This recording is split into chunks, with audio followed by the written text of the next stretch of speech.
คือว่าอันอีหยังคือแบบเลิกคักเลิกแน่แท้โอ้ยแต่เสียดายสร้างดูหรือว่าสร้างกันนะฮะสร้างเห็ดหูหรือเปล่าพูดแล้วโทรบอกเขาเลยจะชอบเขาสิแก้ไขให้บ่พ่อใหญ่โยกเขาบอกแล้วพวกแนวเขาเห็นแล้วแม่นบ่ติเขาเจ้าเนาะเขาใหม่แล้วแม่นลมเนาะแต่ว่าคันว่าน้อยหลายก็พอน้องเขาแล้วนี่เบิดกับทักทายสบายดี FC มาทุกคนเนาะมาพบพอกับสาวเมยกับพี่เล่ได้เดินทางมาหาทางตูกอนเนาะก็ได้ยินข่าวว่าทางตูกอนนี่เพิ่นได้เมียเนาะแต่ทางสาวเมยเองก็ยังบ่ได้เห็นหน้าเห็นตาเมียเพิ่นดอกเนาะแต่ว่าก็ยังหากนมาฮอดนี่แหละแต่ว่ามาเห็นอีหยังก็เอ้ยสบายดีเด้อบ่าวแหละโดยสบายดีสบายดีจะได้มื้อนี้ครับอันนี้นะอีหยังอันนี้นะของเรานี่อันนี้ก็เป็นเฮือนเวลาเหมือนเฮือนเวลาลังต่ำเหมือนเกิดเวลาลังต่ำแต่ว่าคือสิ่งที่เห็นลมวานนี่แล้วอุตส่าห์ไปขอเมียมาเนาะเฮือนแบบที่ใช่สั่งเป็นอะไรว่าเราเสมอสิแปลงได้อยู่บนนี้มันปืดขึ้นเทิงบ่ได้ฮะน่าสิได้อยู่ก็ต้องสิคือสิเสียหายหลายอยู่ได้แล้วตากระบะกระเบาเราได้ดิเราอุตส่าห์ว่าเราไปแต่งเมียมาเพราะว่ามาเป็นตอนนี้อีกพายุเมื่อวานนี่เนาะเบิด30 ล้านผู้ใดเสมอเอ็ดอันนี้หาได้ป้าไปเบิ่งใกล้ๆก่อนจะเบิ่งไปเบิ่งใกล้ๆระวังเด้อไม้ตกเด้อสิบ่ขอยเลยเนาะทุกคนเนาะบ่อนอันจอดรถตุกก้อนหรือว่าบ่อนเฮือนเพิ่นอยู่เนาะเพิ่นไปขอเมียเพิ่นมาจักสิว่าจังได๋เรามาเห็นแล้วก็เป็นตาอีตนเราอีเนาะผู้ป้าหลังคาไปเป็นไปหมดได้เมียเพิ่นมาแถมอันนั้นน่ะอีหยังเป็นอันได้เมียแก้มซวยบ่สิตายแบบว่าซวยนั่นได้ซวยแบบนี้เลยเนาะคือเราเว้าแล้วนี่คร่าวๆว่าไปขอเมียพัดโมเสียนะไก่ตายวะ มาหอดเฮือนมาหอดอันหน้าผัดว่าพายุเป็นตัวนี้โอ้ยเนาะแต่กระทั่งสามีเองก็ยังบ่ได้เห็นเมียเพิ่นหรอกเนาะแต่ตอนนี้เพิ่นก็มาหอดหน้าเพิ่นแล้วยังบ่เห็นเพิ่นอยู่แต่ก็หลายคู่หลายคนที่ว่ามาหาทางเพิ่นเนาะทางเฮาก็สิมาแสดงความยินดีกับตุกโกดนั่นล่ะ เบิ่งผู้ตุกโกดเห็นเพิ่นได้จักเพิ่นเฮ็ดหยังบ่เนี่ยป้าหลายคนอะไรเด่นป้าแต่ละคนพุ่นนะเดินไปเด้อป้าโธ่มาเบิ่งมา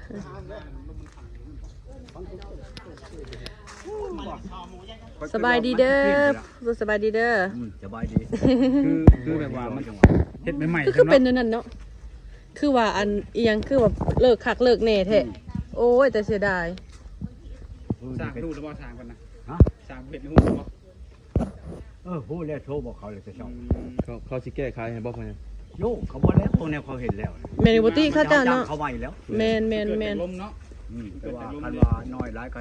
พอน้องเขาแล้วนี่เบิดนี่ก็วางล้านวางใด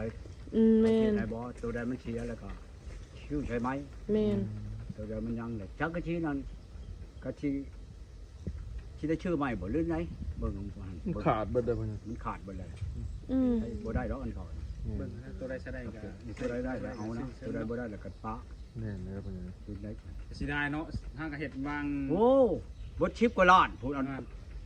นเที่ยตัวนี้หน่อยโอ้บ่หลายนะได้เนาะตกเป็นแต่ก็ชื่อเนื้ออ่อนบ่ดินชื่อชายหันกับอันนั้นก็จีกบ่700,000แล้วจนพุ่งจนจีกหรือไม่อ่อนบ่ว่าจังได๋เนาะประมาณทำนองนี่แหละไม่อันนั้นเด้ไม่ข้าวไม่คือไม่เพียงมันอีกนั่นไปชื่อเยอะมากนี่สองเทื่อไปชื่อละชามแช่นสองเทื่อไปชื่อบัดนี้บัดบล็อกนั่นก็บ่พออีกก็ไปช่างเอาอีกก็50บัดนี้กับอันปูนอีกก็5ชอบใช้ก็ครึ่งชอบครึ่งรถอีกบัดนี้ทีหลังมาหานะโอชีวานั้นมันเลิกวันรถเอากูใจอ่อนว่าถ้าเป็นคนนั่นคือชื่อว่าได้เป็นคนเนาะไปเห็นน้องบ่อยวันนี้ได้คนที่ช่างพ่อเพิ่นซะก่อนแล้วจังมันเอาเฮ็ดบ่ได้นี่เนาะธรรมชาติเนาะพ่อใหญ่เนาะผ้าอากาศจังเห็นได้แม่อยู่ข้าตัวนั้นติ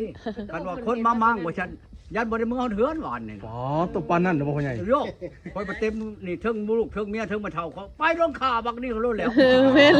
เต็มเฮือนว่านี่เนาะแล้วจะหายได้เนาะถือว่ารอดไปแล้วคักแล้วมันช็อตอยู่ตอนยังแต่สิชัยพักกระตูหั่นเฮ็ดให้พ่อใหญ่ใจขึ้นเนาะพ่อใหญ่เนาะคอยบ่ได้ฮู้จักได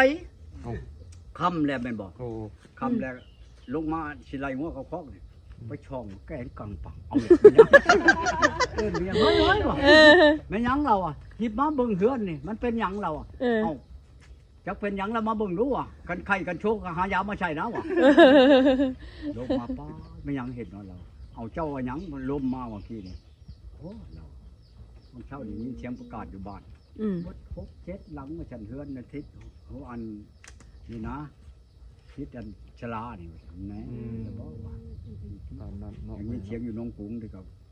ว้าวเฮือนเปิดไปหลายหลังเติมว่าฉัน โอ้เลย หังยังบ่ทันรู้จักว่าห้องไฟนั่นโอ้ ขนาดมันต่ำๆเนาะพ่อใหญ่เนาะอันนี้เนาะขนาดมันต่ำแล้วเนี่ยเลย ต่ำๆหนูเฮ็ดได้เอาไปเลิกไปวันนั้นคันตัวนี้ก็เชียร์เนาะลงไปวันนี้ แม่นแล้วพ่อใหญ่ หน้าที่มันก็บ่โคตรเปิดเลย กูเปิดแล้วเบิ่ง มันมามึงแล้วเพียงมันไปวันนี้มันถือหัวลมบ่เลยก็ ย่านอยู่ ก็ที่ว่าแล้วก็กกม่วงกกอันนั้นมันบังอยู่นะอันนั้นนะหั่นน่ะ แม่น มันก็บ่ควรว่าสิมาเลิกไปวันนั้นเคยแล้วมาเบิ่งเอาแล้วเขาว่ามันเป็นอะไรวันนี้อันนี้มาเบิ่งโอ้ยบ่ได้ อืมแม่นแปลกเนาะ สร้างเป็นวันนี้เลยหันมันอยากเป็นเห็นบ่ ไปพ่อใหญ่ไปนั่งก่อนไปพ่อใหญ่ไปโอ้เดี๋ยวเพิ่นเลือดสิลงขาได้แฮง วันแต่ผู้ใหญ่ เพื่อนแฮงเทช้ำบาดนี่เนาะ แม่นโยกับปกติเลยเนาะโอ้ หมักย่างบ่นะ มีครูหลายคนที่ได้มานะฮะพ่อใหญ่ แทกมันรถกระแทก ลงกระแทก กินเด้อในรถแลนเนาะกินเด้อ โอ้รถแล่นอู้หมักยาง มันมีผู้สาวที่ไปไกลอยู่ดอกมันสิบ่เล็กปานใดบ่มานำแต่บ้านบ่มีบ่ผู้สาวเลยมีดอกของผู้สาวคนอื่นเด้เอ้าหิวมันสิเนาะ เขาบ่เอาชาวนางมานำ สาวนางเขาจะมาจะได้ตัวก่อนมีเมียอะไรเขาวะเอ้า เนาะ ไปเอาฮอด6 คนผม พวก บ่ บ่ ไปเอาผ่านมาจักคนเลยเจ้า ว่าไปชี้แล้วเมียที่น้อยใจคุณน่ะ ฮะแล้วไปร้อยแล้วใหญ่ แต่ก่อนแซ่บบ่ นี่นายนี่ใจใหญ่ก็ยัง ใจใหญ่บ่ แต่ว่าคนผ่านมาเนี่ยบ่แพ้นายนี่ใจใหญ่กว่า อืม บ่เบิ่งจะก็คือ ค่อยขับรถแล้วคันแขวเราโอ้ยเราเอาไปเป็นหยังเรา เจ้าขับบ่ทันใจแล้วบ่ เออ แล้วเจ้าพาลม มันเล่าขับ ขับบ่ล่ะครับ ฮะ เออไม่จะไปจากหัวเนาะ เอาแล้วขับ แต่ที่นี่มันเนาะ สุดท้ายนะคือเราขับเลย บ่ดูเอา เราขับดีเราพ่อใหญ่เราบ่ได้งอกแงกแล้วบ่โลกดินทรายก็ชัดดวกๆแล้วบ่ เราว่า อันนู้นเลยเนาะ อันช้ำรุดนี่เราอ่ะเจ้าลูกเป็นเนาะ ขออนุญาตเด้อ เพ พ่อ ล ใหญ่ งเนาะ คอยขับรถคนรถใหญ่ไรเราอ่ะคอยไปทำงานอยู่นำเท่าแก่ใหญ่ โอ้ ๆคนขับได้ละรถอันเพิ่นว่าไปชื่อนั่นชื่อนี่ช่างนั่นช่างนี่คอยไปเอารถเรา อืม สู้บ่สู้แล้วแล้ว เจ้าเป็นผู้อ่านนอช่างผมคอยสิค้าหยังเราอ่ะของมีผู้บอกคอยใครอยู่ดอกว่าคันเอาคันว่าผ้าล่มผ้าหยังนั่นคันตายรถนั่นขยาดอกอดยันมันเจ็บเเจ็บพอดีลำคาญ เจ็บบ่ อืมแม่น ที่ลำคาญนี่ว่าเอามันตายโลดเด้อว่าคันนอนสิตายดีก็ดีไว้มันเจ็บ มันขับไวอยู่บ่ มันไว้อันแล้วบ่ได้ว่าไว้นั่น พยายามพยายามตกบ่ โยกเจ้ามันจานบ่เป็นเลยเนาะคอยมีสองคนนี่แหละอันขับรถไว้น่ะอีนั่นอยู่ปากช่องได้หนาวพุ่น อืม มันมาอันนั้นปัวน้ำข่อยค่อยขับไปนะมันมาพ่อใหญ่ค่อยขับฉัน อืม มันจับอีแม่ค่อยเอ่ยตายบ้านนี้ค่อยว่า เป็ดอย่างเดียวบ่ บ่ได้เว้าโอ้เรียกกระดอร้องนี่ก็ดีมันมาถึงเมียผู้นี้อีกครับ จะเป็นแม่นบ่ ป้าถูกห้องไวๆแล้วแห้งเจ้าบัดนี้เฮ็ดพะโล้เฮาน่ะโอ้ตัวเอง ไอ้เด็กใส่เบ็ดใจ วิชัยตายว่าบัดนี้ สิลึกซึ้งเนาะพ่อใหญ่เนาะ สิตายย้อนเมียนแล้วตัวเองบัด เจ้าบอกก่อนนั่นๆมันก็ตายในรถอ่ะ เอ พ่อ อ ใหญ่ไวกว่าบ่แลอีกบ่ครับรถ อันใด เพิ่นเก่งกว่าบ่แลอีกบ่ กว่าใด อ๋อตู้ แต่ทางบ่ได้ดีนี่นะยังตัวเองเนี่ยได้ก็แนวแล้วว่ามันนี่นะอ่ะ เขาหัวข้างแน่บ่พ่อใหญ่ ฮะ เขารักหัวบ่คิดว่าซั่นบ่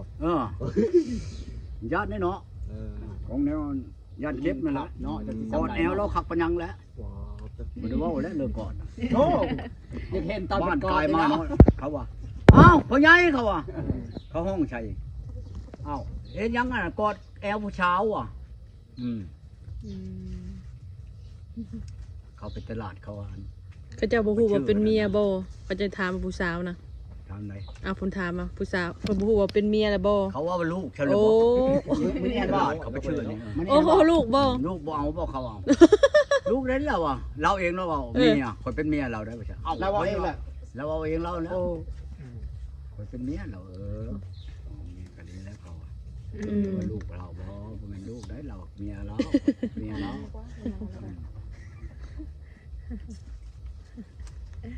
โหดเนาะ บอก นั่น ว่า แห ไง ละเขาว่าป้าเมีย บอก ไป ว่าไง แล้วแล้ว เป็นอะไรเพิ่นน่ะเมื่อบ้านเมื่อเฮือนเรียบร้อยแล้วบ่ ไผ เอาป้ายังและป้าไม่เท่าบ่ ให้เท้า ไม่เท่าเนาะ เมื่อยังบ่ฮอดดอกปานนี้คันฮอดกา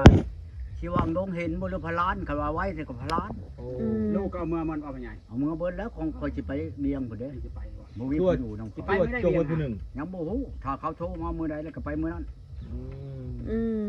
มาแต่เบียงเลยก็จะขึ้นเมื่อเอาลูก อืม ให้ไปเท่าเมื่อเช้าก่อนถึงเมื่อจดทะเบียนจดหยังพอแล้วบัดนี้นะมันนั่นดอกให้มันแล้วมันยามให้ยามหน้าแล้วมันสิยาก แล้วก็ลงเฮ็ดให้นานเนาะ โอ้ยนับเบอร์นะ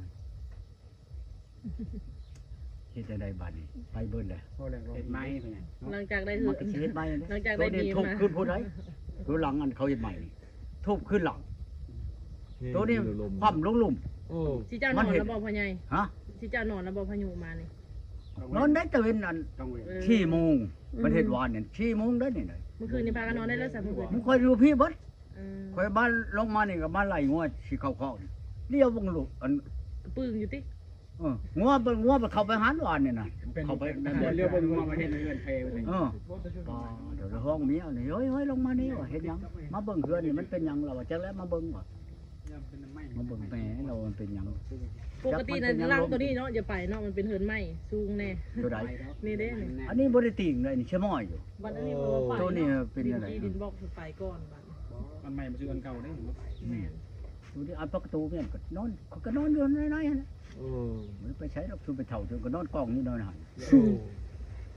ไผน่ะคืนนี้ผู้ที่8โมงจะมา ไฟดับ ไฟดับ ไฟดับ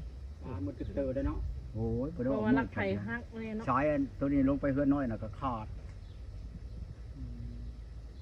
มีมันลมเนาะ สิต่ออีกบ่แลนนี่ ธรรมชาติทำลาย ก็เลยจะ ได้มันไล่ล้านเติบแล้วเนาะตูก่อน โยครับสิขอว่าน้ำเขาเอาให้สิให้เขาวางนี่3ล้านนะ โอ้ ให้เขาเฮ็ดปัวแปลงคืนของเขา3ล้านให้เขาอยู่ดอกนี่ได้มาบื้อนี่สิโทรให้เขามาหลอน ใช้ชาวไม้เนี่ยใหญ่มันอยู่มันมีบอล บ่คันข้าวใหม่ก็กันเฮาเล็กคุณเล็กหยังใช้บ่ลองหยังเขาแน่จะเบือก็สิบ่นั่นดอกเอาเล็ก